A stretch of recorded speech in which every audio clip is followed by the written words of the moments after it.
Hello everyone. तो आज हमारा टॉपिक जैव अणु का आगे बढ़ रहा है। पिछली वीडियो में हम अमीनो अम्ल देखे थे और आज हम देखने वाले हैं कार्बोहाइड्रेट। 11th क्लास का चैप्टर है हमारा जैव अणु, बायोमोलिक्यूल्स। जैव अणु का मतलब होता है जो हमारे जीव शरीर में कण पाए जाते हैं। छोटे कण भी होते हैं, बड़े कण भी होते हैं। कल हमने एक पार्ट यानी कि कण को निपटा लिया, इसका नाम था अमीनो अम्ल। अमीनो अम्ल क्या होते हैं, कितने प्रकार के होते हैं, उनका याद करने का ट्रिक क्या है, सब देख चुके हैं। और आज का हमारा जो टॉपिक रहने वाला है वो कार्बोहाइड्रेट रहने वाला होगा। तो कार्बोहाइड्रेट पता ही होगा, एक जैव अणु है हमारा और एक छोटा सा अणु नहीं है, बहुत बड़ा अणु है। ये क्या है आपका बृहद अणु है। बृहद अणु क्यों है? बृहद अणु क्यों है भाई? बृहद अणु इसलिए है क्योंकि इनके अणु भार ज्यादा है। अणु भार क्या है इनके? ज्यादा है। अणु भार ज्यादा है। तो अणु भार ज्यादा क्यों है? अणु भार इसलिए ज्यादा है क्योंकि ये एक मोनोसेक्राइड यानी कि छोटे से कण को बहुत बार मिलाने से बने हुए हैं। यानी कि ये जो है बहुलक है, ग्लूकोज से मिलकर बने हैं। किससे मिलकर बने हैं? ग्लूकोज। ग्लूकोज को बहुत बार रिपीट कर दिया जाए, यानी कि बहुलीकरण कर दिया जाए। क्या कर दिया जाए? बहुलीकरण कर दिया जाए, तब जाके आपका जो बनता है वो क्या बनता है? कार्बोहाइड्रेट बनता है। क्या बनता है? कार्बोहाइड्रेट बनता है। तो ये आपका ग्लूकोज छोटा सा अणु था, मतलब बोलेंगे कि ये मोनोमर था। क्या था आपका? मोनोमर। मोनोमर क्या है? मोनोमर। और मोनोमर को जो बहुत बार रिपीट करके बनाया जाता है तो क्या बनता है? पॉलीमर। पॉलीमर बोले तो बहुलक। पॉलीमर हिंदी में बोलेंगे एकलक, और यही आपका एकलक मिल क्या बन जाएगा? बहुलक। तो कार्बोहाइड्रेट आपका क्या है? बहुलक है, जटिल है, बृहद अणु है और ज्यादा अणुभार वाला होता है। सबसे बड़ी बात यह भी है कि इसे हम लोग सेकेराइड के नाम से जानते हैं। किसके नाम से जानते हैं हम लोग? सेकेराइड भी कहते हैं। क्या कहते हैं? सेकेराइड भी कहा जाता है। कार्बोहाइड्रेट क्या कहता है? सेकेराइड भी कहा जाता है। इनका अणुसूत्र जो होता है, ये बने किससे होते हैं? कार्बोहाइड्रेट। कार्बोहाइड्रेट जो होते हैं कार्बन, हाइड्रोजन और ऑक्सीजन, मात्र 3 चीजों से मिलकर कार्बोहाइड्रेट का निर्माण होता है। कार्बन, हाइड्रोजन और ऑक्सीजन। और इनका जो अनुपात होता है वो 1:2:1 होता है। किसका अनुपात है आपका? एक आपका कार्बोहाइड्रेट का अनुपात है। और इनका जो सूत्र होता है, वो आपका होता है CxH2O का होल आयन। CxH2O का होल आयन मतलब कि ये इनको एक भाषा में बोले तो ये कार्बन के हाइड्रेट बोले तो जल, मतलब कि परिभाषा जो आपका होता है कार्बोहाइड्रेट का, कार्बन के हाइड्रेट को क्या कहते हैं हम लोग? कार्बोहाइड्रेट कहते हैं। क्या कहते हैं? कार्बोहाइड्रेट कहते हैं। कार्बन के हाइड्रेट को, ये है ना कार्बन, ये रहा हमारा हाइड्रेट यानी कि जल के रूप में। ये इनका सूत्र हो गया। क्या हो गया इनका सूत्र? किसका सूत्र हो गया? कार्बोहाइड्रेट का सूत्र हो गया CxH2O का होल है। मतलब अगर x की संख्या 6 रख दी जाए तो x की संख्या 6 उतना ही आपकी y की भी रहेगी। तो C अगर 6 है और H2O का होल 6 कर देंगे, कैलकुलेशन के माध्यम से C6 H2 है और 6 से गुना होगा, 6 12 हो जाएगा और वो भी कितना हो जाएगा? 6 हो जाएगा। तो क्या है आपका? ग्लूकोज का अंश आया। और जो हमारा कार्बोहाइड्रेट होते हैं वो किससे मिलकर बने होते हैं? ग्लूकोज से ही तो मिलकर बने होते हैं। और ग्लूकोज सूत्र क्या होता है? C6H12O6 होता है। मतलब कार्बोहाइड्रेट का जो संरचनात्मक आधार सूत्र होता है वो आपका CxH2O का होल वाई होता है। और कार्बोहाइड्रेट का सही मायने में अर्थ होता है कार्बन के हाइड्रेट। कार्बन के हाइड्रेट को क्या कहते हैं? कार्बोहाइड्रेट कहते हैं। इन्हें सेकेराइड भी कहते हैं। और कार्बोहाइड्रेट आपके कार्बन, हाइड्रोजन और ऑक्सीजन से मिलकर बने होते हैं। इनका ये अनुपात पाया जाता है। 1:2:1 अनुपात का मतलब होता है, अगर अनुपात का मतलब होता है छोटा से छोटा अंश। अगर इनका हम कटिंग कर दें तो 6 बार में कार्बन कट जाएगा और 2 बार में H कट जाएगा और 1 बार में O, यानी कि कार्बन 1 भाग है, H भाग 2, हाइड्रोजन कितना है? इसे जस्ट दुगना है, 2 भाग है, और वो भी कितना है? 1 भाग है। मतलब कार्बन का 1 अनुपात, हाइड्रोजन का 2 अनुपात, ऑक्सीजन का 1 अनुपात। कितना आ गया आपका? 1:2:1। किसका होता है? कार्बोहाइड्रेट का अनुपात होता है। ये आपका क्या हो गया? कार्बोहाइड्रेट का अनुपात हो गया। ठीक है, ये आपके बेसिक जानकारी कार्बोहाइड्रेट के बारे में हो गया। सबसे इंपॉर्टेंट जो होता है कार्बोहाइड्रेट का प्रकार, वर्गीकरण, उस पे आते हैं। कार्बोहाइड्रेट का वर्गीकरण देखते हैं जिससे कि बहुत सारे प्रश्न बनने वाले हैं और डाउट क्लियर भी होने वाले हैं। तो अभी हम देखने वाले हैं थे वर्गीकरण करेंगे कार्बोहाइड्रेट का। तो कार्बोहाइड्रेट का देखेंगे हम वर्गीकरण। वर्गीकरण।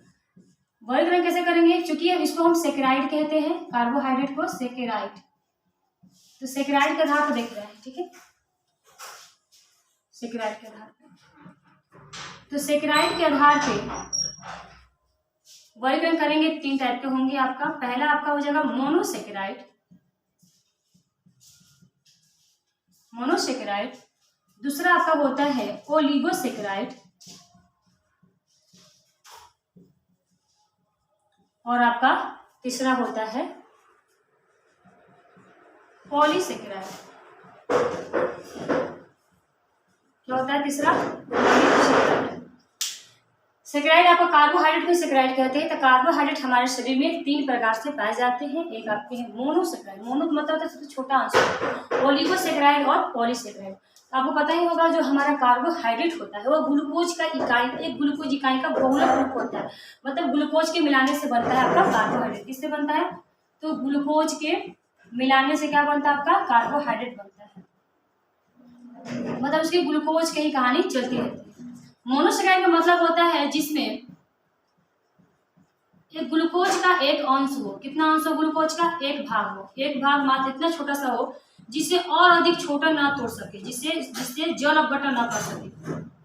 जल अपघटन बोले तो और ना तोड़ सके, ठीक है, जल अपघटन नहीं कर सके। कौन कौन होते हैं मोनोसेकेराइड? मोनो का मतलब होता है छोटे से सेकेराइड। सबसे छोटा सेकेराइड क्या होता है आपका? जैसे ग्लूकोज के एक भाग हो जिसे जल अपघटन नहीं कर सकते, तो आपका होता है ग्लूकोज ही, जिसको और अधिक छोटा नहीं कर सकते हैं। अगर छोटा कर देंगे तो फिर 1 अनुपात 2 अनुपात बिगड़ जाएगा। फिर आपका होता है फ्रुक्टोज, और एक होता है आपका गैलेक्टोज। क्या होता है? गैलेक्टोज। दोनों का सूत्र सेम होता है, 6,6H12O6, 6,6H12O6, 6,6H12O6। ये सबसे छोटे हमारे स्टार्च यानी कि हमारे छोटे कार्बोहाइड्रेट हैं शरीर में पाए जाने वाले। इससे छोटे कार्बोहाइड्रेट नहीं पाए जाते हैं। ग्लूकोज, फ्रुक्टोज और गैलेक्टोज तीनों के तीनों जो होते हैं मोनोसेकेराइड है और तीनों का सूत्र सेम होता है, ठीक है। आपस में इनको हम समझौता भी बोलते हैं, आइसोमरिज में भी कहते हैं। आइसोमरिज क्यों कहते हैं? क्योंकि सूत्र तो सेम होता है, संरचना अलग अलग होता है। तीनों का सूत्र सेम है, संरचना अलग होता है, यानी कि आइसोमरिज में है, यानी कि समझौता है। ये आपके क्या हो गया? मोनोसेकेराइड हो गया। अब हम बात करेंगे ओलिगोसेकेराइड क्या होते हैं। तो ओलिगोसेकेराइड जो होते हैं जिनमें ग्लूकोज से 2 से 10 भाग होते हैं उपस्थित। कितने होते हैं? ग्लूकोज के, यानी ग्लूकोज बोले तो मोनोसेकेराइड के, मोनोसेकेराइड, ठीक है, किसके? मोनोसेकेराइड के। मोनोसेकेराइड के 2 से 10 भाग कितने होते हैं? 2 से 10 भाग होते हैं, और इनका जल अपघटन हो सकता है। जल अपघटन क्या करेंगे? हो सकता है, जल अपघटन हो सकता है। जब इनका जल अपघटन करेंगे, अगर 2 ग्लूकोज से मिलकर बना होगा तो 2 बाहर निकलेगा, अगर 4 से मिलकर बना होगा तो 4 बाहर निकलेगा, और 10 से मिलकर बना होगा तो 10 में से अलग हो जाएंगे। जल अपघटन मतलब तोड़ना। तो मोनोसेकेराइड जो 2 से 10 भाग में होते हैं, 2 से 10 भागों से मिलकर बने होंगे, उसको बोलेंगे ओलिगोसेकेराइड। जैसे एग्जाम्पल समझते हैं, ऐसे कौन कौन से हैं जिसमें ग्लूकोज की 2 इकाई है या 10 इकाई है। एग्जाम्पल देख लीजिए। इसके अंतर्गत 2 टाइप के आते हैं, डाइसेकेराइड और ट्राइसेकेराइड। इसी प्रकार है। डाइसेकेराइड बोले तो जिसमें 2 सेकेराइड बाहर निकलेंगे, और ट्राइसेकेराइड बोले तो जिसमें 3 सेकेराइड बाहर निकलेंगे, ट्राइसेकेराइड, ठीक है। डाइसेकेराइड और ट्राइसेकेराइड। डाइसेकेराइड के अंतर्गत आपके आते हैं माल्टोज, सुक्रोज, क्या आते हैं? सुक्रोज और लैक्टोज, और क्या आते हैं आपके? लैक्टोज, जो कि दूध में पाया जाता है डाइसेकेराइड के अंतर्गत। अब इनको हम डाइसेकेराइड क्यों कहते हैं जान लेंगे जल अपघटन के माध्यम से। माल्टोज सूत्र होता है C12H22O11, इसका भी वही होता है H22O11, और इसका भी सूत्र होता है C12H22O11। ये भी आपस में आइसोमेरिज में ही है। ये तीनों क्या बोलते हैं? हम लोग डाइसेकेराइड बोलते हैं। मतलब कि अगर इनका हम जल अपघटन करेंगे, इनमें से जो मोनोसेकेराइड निकलेंगे, ग्लूकोज के जो अंश होते हैं, ग्लूकोज बोले तो फ्रुक्टोज, ये सब वो 2 भाग निकलेंगे। क्योंकि कार्बन 12 है, अगर तोड़ेंगे तो कार्बन 6 कार्बन 6 कार्बन 6 कार्बन 6, मतलब कि 2 अंश मोनोसेकेराइड के निकलेंगे। उसी प्रकार से 3 अंश निकलेंगे, 4 5 6 7 8 9 10 तक के लिए आपको ओलिगोसेकेराइड की लिस्ट में रखा गया है। 10 से अधिक पार किया तो उसको हम पॉलीसेकेराइड कहेंगे। पॉली का मतलब बहुत ज्यादा हो गया, बहुलक हो गया। ट्राइसेकेराइड का आपका उदाहरण होता है रेफिनोज। रेफिनोज जो कि चुकंदर में पाया जाता है रेफिनोज, ये क्या है? ट्राइसेकेराइड। इसका अगर अपघटन करेंगे हम लोग तो 3 ठो आपका क्या मिलेगा? 3 ठो आपका मोनोसेकेराइड मिलेगा। और इन सब का जो अपघटन करेंगे तो कितना मिलेगा आपका? 2 ठो ही मात्र मिलेगा। इनका सबका नाम आपको बता देंगे कि माल्टोज क्या है, सुक्रोज क्या है, लैक्टोज क्या है, बोले बस एक अच्छा फ्रेश सा नोट हो जाए। उसके बाद हम आएंगे हर किसी के बारे में बात करेंगे। पॉलीसेकेराइड क्या होता है आपका? जिसमें मोनोसेकेराइड के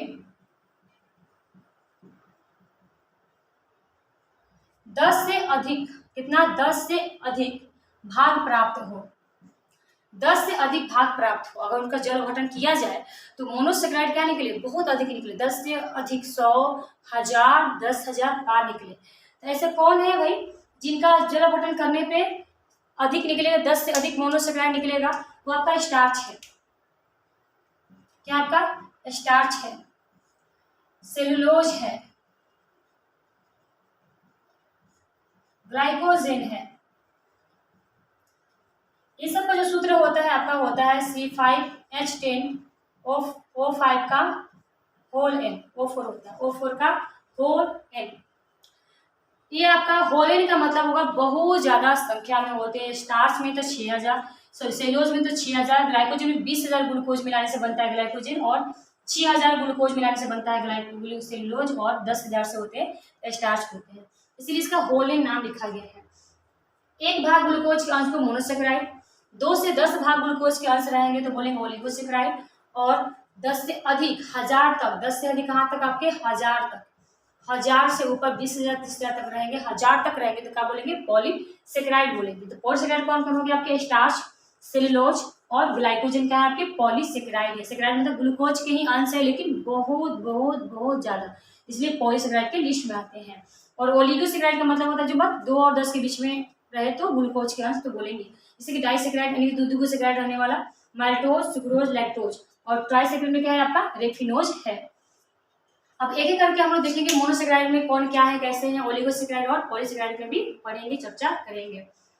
तो यहीं पर हम देख लेते हैं ग्लूकोज जो होता है। ग्लूकोज का एक और नाम है, ग्लूकोज को हम लोग बोलते हैं, ग्लूकोज को हम लोग बोलते हैं ब्लड शुगर। क्या बोलते हैं? ब्लड शुगर बोलते हैं, या रक्त शर्करा कहते हैं। एक और नाम है, इसको बोलते हैं फ्रूट शुगर, और इसको बोलते हैं ब्रेन शुगर। क्या बोलते हैं? Brain sugar. क्योंकि ग्लूकोज हमारे रक्त में शर्करा लेवल को बढ़ाता है तो इसलिए रक्त शर्करा कहते हैं। फ्रूटोज आपका मीठे फल में पाया जाता है, प्राकृतिक रूप में पाया जाता है। पूछता भी है कि प्राकृतिक रूप पाया जाने वाली शर्करा कौन सी है? आपकी फ्रूटोज ही होती है। ठीक है, ये आपका फ्रूट शुगर है। आपकी फलों की जो मिठास होती है फ्रूटोज के कारण होती है। और लैक्टोज जो होती है आपकी ब्रेन शुगर कहा जाता है। ब्रेन शुगर इसलिए कहता है क्योंकि अगर आपको लैक्टोज दिख रहा होगा जो कि दूध का सूत्र होता है, लैक्टोज दूध में क्या पाया था आपका? लैक्टोज पाया जाता है। तो दूध का अपघटन करने से आपका एक भाग ग्लूकोज मिलता है, एक भाग लैक्टोज मिलता है, और दूध पीने से क्या होता है? ब्रेन की ताकत मिलती है, इसलिए ग्लैक्टोज को ब्रेन शुगर कहते हैं। तो सभी को देखेंगे। और माल्टोज पता होगा, रोटी, हमारी जो रोटी की जो पपड़ी होती है, मीठी वाली जो लेयर होती है पतली वाली, रोटी में हमारा माल्टोज पाया जाता है। और सुक्रोज पता है गन्ना में, चीनी में, इस सब सूत्र को बोलते हैं सुक्रोज पाया जाता है। और लैक्टोज हमारे किस में पाया जाता है? दूध में पाया जाता है। तो ये सब हमारे भोज्य पदार्थ में होते हैं, शरीर में होते हैं।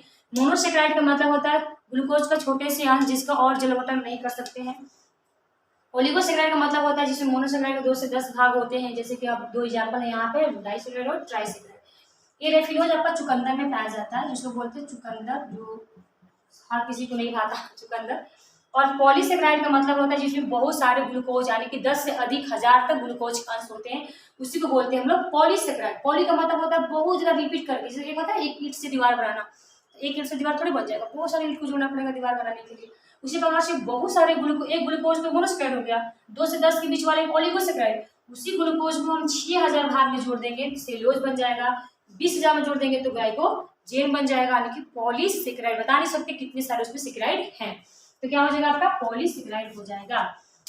अब हम डाइसेकेराइड के बारे में थोड़ा चर्चा करेंगे और उसका जल अपघटन करेंगे, और ट्राइसेकेराइड का भी करेंगे, फिर हम पॉलीसेकेराइड के बारे में, इन तीनों के बारे में हल्की हल्की जिक्र भी करेंगे। बाकी इनकी जिक्र होगी, ग्लूकोज का सूत्र हो गया, फ्रूटोज, ग्लैक्टोज के तीनों सूत्र एक होता है आइसोमेरिज में आपस में, और इनको बोलते हैं ब्लड शुगर, फ्रूट शुगर और ब्रेन शुगर। रक्त शर्करा, फल शर्करा और दिमाग शर्करा यानी मस्तिष्क शर्करा। ठीक है, यहाँ तक बात क्लियर हो गई। आगे बढ़ जाए तो आगे हम लोग बढ़ेंगे डाइसेक्राइड और ट्राइसेक्राइड का करेंगे जल अपघटन, देखते हैं क्या क्या मिलता है। डाइसेक्राइड और ट्राइसेक्राइड।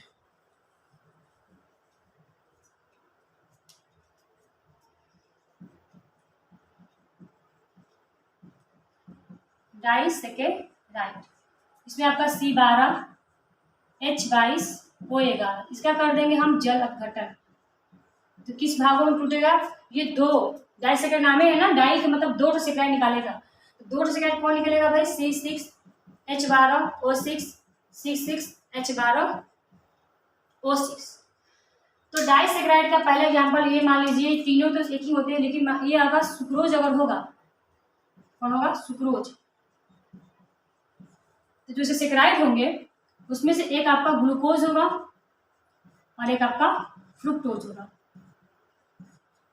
ग्लूकोज दूसरा क्या होगा? फ्रुक्टोज होगा। यानी कि जो सुक्रोज होता है वो जल में घुलाने पे दो डाइसेक्राइड मोनोसेक्राइड बनाता है, जिसमें से एक ग्लूकोज होता है और एक क्या होता है? फ्रुक्टोज होता है।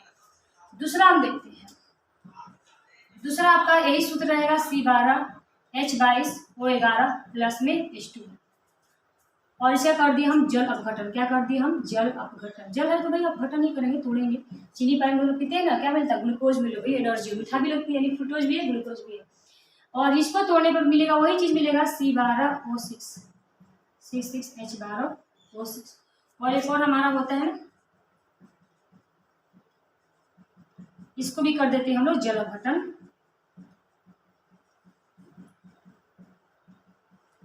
ये मान लीजिए ये हमारा है लैक्टोज और ये हमारा क्या है? माल्टोज। डाइसेक्राइड का नाम आपका इस पर निर्भर करता है आपका है क्या। अगर सुक्रोज होगा कि दो भागों में टूटेगा, ग्लूकोज फ्रुक्टोज में, और अगर आपका लैक्टोज होगा तो इसका जल अपघटन करने के बाद आपका टूटेगा। एक भाग तो ग्लूकोज रहेगा ही और दूसरा भाग आपका हो जाएगा गलैक्टोज। क्या हो जाएगा? आपका गलैक्टोज हो जाएगा। ठीक है, और अगर माल्टोज का हम करेंगे जल अपघटन जल के साथ, तो आपका दो भागों में टूटेगा, जिसमें से एक आपका ग्लूकोज होगा तो दूसरा आपका भाग भी क्या होगा? ग्लूकोज ही होगा। दूसरा क्या होगा? आपका ग्लूकोज ही होगा। तो डाइसेक्राइड का मतलब होता है जिसको तोड़े तो दो ठो ग्लूकोज के अंश बाहर निकले, या समझिए तो दो ठो मोनोसेक्राइड मिलाकर जो बनता है वो आपका डाइसेक्राइड होता है, और तीन ठो मिलाने से बनेगा तो ट्राइसेक्राइड। बैलेंस भी है, कार्बन 12 है, यहाँ भी 6 6 12 ही है। H22 और H का दो कितने होते हैं? 24। 12 12 कितने हो गए? 24। 11 और यहाँ पे O कितने? 12 O है, यहाँ 6 और यहाँ 6, यानी कि बैलेंस में है। सुक्रोज का करेंगे जल अपघटन तो क्या मिलेगा? ग्लूकोज प्लस फ्रुक्टोज मिलेगा। लैक्टोज के जल अपघटन से क्या मिलेगा? ग्लूकोज प्लस गलैक्टोज मिलेगा। और आपका माल्टोज से करेंगे तो ग्लूकोज प्लस ग्लूकोज मिलेगा। क्योंकि चीनी घोल कर पियेंगे तो भाई ग्लूकोज तो सब में मिलेगा, ग्लूकोज सब में है। ऑप्शन आपका मिठास का है, फ्रुक्टोज के कारण आपका मीठा होता है। और लैक्टोज आपको पता है ना, दूध में होता है लैक्टोज, और दूध पियेंगे तो भाई ग्लूकोज एनर्जी तो मिलेगा ही, एनर्जी के लिए होता है। और आपका पता ही होगा इसको ब्रेन शुगर कहते हैं। तो बच्चों को ज़्यादा दूध पिलाता है भाई, पियो दिमाग बढ़ेगा, क्योंकि इसमें ग्लैक्टोज होता है। ग्लैक्टोज बोले तो ब्रेन के लिए सही होता है, ब्रेन शुगर। बाकी माल्टोज जो होता है, रोटी का जो ऊपर का पपड़ी होता है बहुत मीठा लगता है, उसमें ग्लूकोज प्लस ग्लूकोज होता है जो कि एनर्जी के लिए काम आता है। लार में जो पानी होता है उसमें उसका अपघटन हो जाता है रोटी का, और जितने चबाएंगे उतने मिठास बढ़ती जाती है, मतलब कि ग्लूकोज प्लस ग्लूकोज में वो टूट रहा है। ठीक है, मात्र एक ऐसा भोजन है जो हमारा मुख से ही पाचन शुरू हो जाता है। मात्र आपका कार्बोहाइड्रेट ही ऐसा आहार है जिसका पाचन मुख में से ही शुरू होने लगता है। बाकी प्रोटीन के लिए मुख में कोई एंजाइम नहीं है जो उसको पचा सके। प्रोटीन में आपका अमाशय में कुछ पचता है, अमाशय से थोड़ा सा अग्नाशय का कुछ रस से पचता है। बाकी आपका पूरी तरह से आंत में पाचन प्रोटीन का हो जाता है, क्योंकि जटिल है। कार्बोहाइड्रेट जो होता है लार में से ही टूटना शुरू हो जाता है, कुछ लार में टूटता है, कुछ आपका आंत में अमाशय में, कुछ आपका अग्नाशय के रस से, कुछ आंत में हो जाता है। ये हमारा डाइसेक्राइड के बारे में जिक्र हो गया। ट्राइसेक्राइड आपका वही है रेफिनोज, जिसमें क्या होंगे? 3 ठो अंश बाहर निकलेंगे। 3 ठो अंश में से आपका एक ग्लूकोज रहेगा, एक फ्रुक्टोज रहेगा और तीसरा गलैक्टोज रहेगा। तो इसको भी हम जिक्र कर ही लेते हैं। हमारा रेफिनोज होगा, रेफिनोज से तीसरा भाग होगा ना, यानी कि एक कार्बन 18 छत्तीस 18 हो जाएगा, और एच आपका यानी कि 18 दूनी 36 36 नहीं रहेगा, 34 रहेगा, और वो कितना रहेगा आपका? 17 रहेगा। इसका कर दीजिए जल अपघटन। कितने भागों में टूटेगा? ये 3 भागों में टूट जाएगा, यानी कि C6H12O6 C6H12O6 और C6H12O6। ट्राइसेक्राइड है क्योंकि 3 तो सेक्राइड इससे बाहर निकला, इसमें से एक तो ग्लूकोज है, एक तो फ्रुक्टोज है, एक तो क्या है आपका ग्लैक्टोज है, इसको बोलेंगे ट्राइसेक्राइड। उसी प्रकार से 2 से 10 वाले को बोलते हैं ओलिगोसेक्राइड हो गया। अब हम जिक्र करेंगे पॉलीसेक्राइड के बारे में, थोड़े थोड़े जिक्र कर लेते हैं। स्टार्च क्या होते हैं, ग्लाइकोजन क्या होते हैं और सेलुलोज क्या होते हैं, ठीक है। हो गया आपका, ये आपका सुक्रोज, माल्टोज और लैक्टोज आपस में क्या है, पॉलीमरेज में है, मतलब कि साम्यता प्रदर्शित करते हैं। सूत्र एक होता है और संरचना अलग अलग होता है। पॉलीसेक्राइड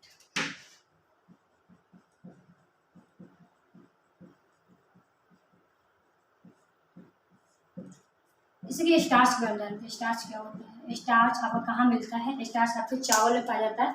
जो चावल होते हैं व्हाइट पेट निकलता है उसे स्टार्च ही होता है। और चूंकि ये जो होते हैं स्टार्च जो होते हैं अघुलनशील कण होते हैं, जल्दी घुलते नहीं है क्योंकि बृहद अणु है, बृहद अणु कोई भी जल्दी घुलता नहीं है। इसके लिए पॉइंट क्या बनाएंगे, अघुलनशील है, क्या है ये, अघुलनशील है। और आपका जो स्टार्च को मंड भी कहते हैं, स्टार्च जो होता है ये ग्लूकोज इकाइयों के मिलाने से बनता है, ग्लूकोज। और कितने आपके मतलब 10,000, कम से कम 10,000 ग्लूकोज इकाई के मिलाने से बनता है, ठीक है। इसका जल ग्रहण करने से क्या मिलता है, आपस ग्लूकोज ही मिलेगा, अघुलनशील हो गया। और ये जो होते हैं आपस में जो ग्लूकोज होते हैं वो आपके अल्फा ग्लाइकोसाइडिक बंध से जुड़े होते हैं। कौन से बंध जुड़े होते हैं, alpha glyco glyco alpha glycosidic बंध, अल्फा ग्लाइकोसाइडिक बंध द्वारा ये आपस में जुड़े होते हैं। और कौन कौन से आहार में पाए जाते हैं, आपके ये पाए जाते हैं कार्बोहाइड्रेट जो स्टार्च होते हैं वो खास करके चावल में पाए जाते हैं, गेहूं में पाए जाते हैं, मक्का में पाए जाते हैं। मक्का में हो गया आपका, अनाज में तो सब अनाज में पाया जाता है। उसके बाद आपका केला में बहुत अधिक मात्रा में आपका स्टार्च पाया जाता है। बहुत सारे ग्लूकोज, आप एक अंश बोलते हैं ग्लूकोज ग्लूकोज, अब भाई केला खाओ, केला में तो स्टार्च मिल जाएगा। स्टार्च बोले तो एक बार में 10,000 ग्लूकोज के दर्शन हो जाएगा।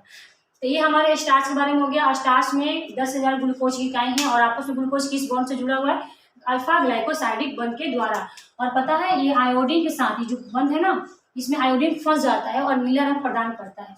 जो स्टार्च होता है आयोडीन के साथ मिलकर क्या करता है, नीला रंग देता है, नीला रंग देता। और इसी परीक्षण में स्टार्च को जांचा जाता है कि इसमें स्टार्च है कि नहीं। नीला रंग आ गया तो स्टार्च है, नहीं आएगा तो स्टार्च नहीं। फिर आपका दूसरा जो पॉइंट होता है आपका सेलुलोज का होता है। सेलुलोज, सेलुलोज में जो होते हैं आपके 6,000 ग्लूकोज मिलते हैं। जल गठन करने से कितने मिलते हैं, 6,000 ग्लूकोज मिलते हैं, ठीक है। 6,000 ग्लूकोज से मिलकर बना हुआ लिफाइन। और इसके जो ग्लूकोज का जो बॉन्ड होता है इसको बोलते हैं बीटा ग्लाइकोसाइडिक बॉन्ड। और ये जो होता है हमारी पादप की कोशिका भित्ति में पाया जाता है। उसकी भित्ति किसकी बनी होती है, सेलुलोज की बनी होती है, ठीक है। तो पादप की कोशिका भित्ति में पाया जाता है। जैसे मान सब्जी उब्जी खा रहे हैं, जो भी छिलका है या सब्जी के अंदर जो भी उसका कोशिका ही है, इतना मोटा उसका ले जाने कोशिका ही है, तो उसका जो कोशिका का जो भित्ति होती है वो किसकी बनी होती है, आपकी सेलुलोज की बनी होती है। और सेलुलोज में कितने हैं ग्लूकोज, 6,000, ठीक है ना। और ये आपका कहाँ पाता है, पादप में हो गया आपका। कोई भी हरी पत्तेदार सब्जियां खाई उसमें आपका ये मिल जाएगा। और ये भी आपका अघुलनशील ही होता है। तीसरा पॉइंट जो है आपका ग्लाइकोजेन। ग्लाइकोजेन में भी वही कौन पाया जाता है, इसमें जो होते हैं 20,000, कितने होते हैं 20,000 ग्लूकोज के कण पाए जाते हैं ग्लाइकोजेन में। कितने ग्लूकोज होते हैं, 20,000 ग्लूकोज होते हैं। और ये कोई आहार में नहीं पाए जाते बल्कि हमारे शरीर के यकृत में पाए जाते हैं और पेशियों में पाए जाते हैं, ठीक है। संचित भोज्य के रूप में रहते हैं, स्टोर रहते हैं, संचित रहते हैं। पेशियों में क्या होते हैं, संचित रहते हैं। कहाँ कहाँ होते हैं, ये 20 ग्लूकोज के मिलकर बने होते हैं और ये यकृत पेशियों में संचित रहते हैं। और इनके बीच भी आपका ग्लाइकोसाइडिक बंध पाया जाता है। तो पॉलीसेक्राइड का मतलब होता है जिसमें बहुत सारे ग्लूकोज के अंश हो, कम से कम हजारों में, जैसे कि इसमें 10,000, 6,000, 20,000, इतने सारे ग्लूकोज हैं। तो क्या मोनोसेक्राइड कहेंगे, नहीं। एक अंश ग्लूकोज को मोनोसेक्राइड बोलते, 2 से 10 वाले को बोलते ओलिगोसेक्राइड और 10 से अधिक हजारों को बोलते पॉलीसेक्राइड। जैसे कि स्टार्च, सेलुलोज और ग्लाइकोजेन, ये सब बृहद अणु हैं, यानी कि बड़े अणु हैं, अणुभार भी ज्यादा होता है और ये जल में घुलनशील नहीं होते हैं। तो ये आज का हमारा टॉपिक कार्बोहाइड्रेट यही समाप्त होता है। उम्मीद करते हैं आपको समझ में आया होगा। तो नेक्स्ट टॉपिक हम लेकर आएंगे, अगला कोई प्रोटीन देखते हैं कौन सा टॉपिक रहेगा। तो हम लोग इस जैव अणु में से 2 अणु यानी कि अमीनो अम्ल और कार्बोहाइड्रेट पढ़ चुके हैं। अगला नेक्स्ट वेट कीजिए, ठीक है। मिलते हैं अगले नेक्स्ट वीडियो में, ठीक है, बाय।